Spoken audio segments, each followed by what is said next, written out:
अजित पवार यांना राष्ट्रवादी पक्ष आणि चिन्ह मिळाले यावर शिवसेना उद्धव बाळासाहेब ठाकरे गटाचे आमदार वैभव नाईक यांनी आपली प्रतिक्रिया दिली आहे। निवडणूक आयोगाचा निकाल हा स्क्रिप्टेड असल्याचं त्यांनी म्हटलं आहे।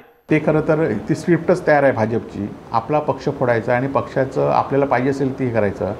खरं तर राष्ट्रवादी खरं तर राष्ट्रीय पक्ष होता, शिवसेना सुद्धा राष्ट्रीय पक्ष, पण शिवसेना महाराष्ट्राच्या बाहेर कुठली निवडणूक शक्यतो लढत नव्हता।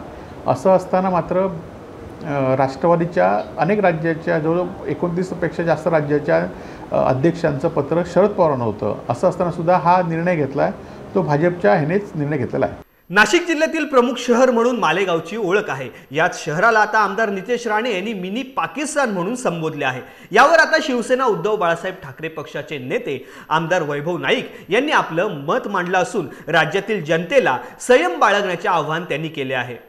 खरं तर आपण बघितलं असाल की महाराष्ट्र हा वेगळा राज्य आहे। या राज्यामध्ये सगळ्या समाजाचे लोक एकत्र राहतात आणि खरं तर तुम्ही जर देशविधायक कृत्य जर मालेगावमध्ये होत असेल तर तुमचेच गृहमंत्री आहेत, तुमचेच केंद्रात गृहमंत्री आहेत, तुम्ही गप्प का बसलात? आणि खरं तर लोकांना बदनाम करायचं आणि समाजामध्ये तेढ निर्माण करायचं, जसा कणकवलीमध्ये प्रकार केला तसाच प्रकार ते संपूर्ण महाराष्ट्रामध्ये करत आहेत। परंतु लोकांनी संयम ठेवला आणि तोच संयम लोकांनी ठेवला पाहिजे।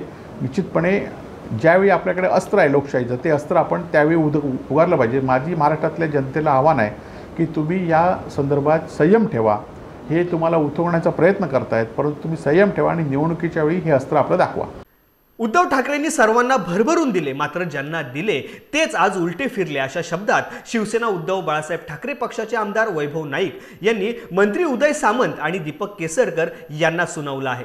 खरं तर उद्धवजींनी जे शब्द दिले ते शब्द त्यांनी पाळलेले आहेत। हीच तर उद्धवजींची ख्याती आहे। उद्धवजींनी दीपक केसरकरांना मंत्रिपदाचा शब्द दिला होता, तो दीपक केसरकरांना मंत्री शब्द पहिल्या 5 वर्षात पाळला। त्यानंतर शब्द त्याचवेळी उदय सामंतांना दिला होता, तो शब्द त्यांनी पाळला। आणि त्यामुळे उद्धवजींचा शब्द पाळण्यासाठी जे शिवसेनेला करावं लागतं ते आम्ही केलं, आम्ही थांबलो। आम्ही कधी उद्धवजींना सांगितलं नाही की आम्हाला मंत्री करा, किंवा आम्ही कोणी शिष्टमंडळ पाठवलं नाही, किंवा आम्ही उद्धवजींच्या मनामध्ये आमचे मत असताना सुद्धा ते उद्धवजींनी वेळोवेळी व्यक्त करून सुद्धा दाखवलं आहे। परंतु ज्यांना उद्धवजींनी शब्द दिला, तर एखाद्या नेत्याने शब्द पाळण्याची जबाबदारी सुद्धा आमच्यासारख्या शिवसैनिकांची असते, ती आम्ही पाळली। परंतु हे आता कशा पद्धतीने विचारी बोलत आहेत आणि त्याचा खरं तर मनस्ताप उद्धवजींना होत असेल, तो मनस्तापाची किंमत त्यांना नक्कीच मोजावी लागेल।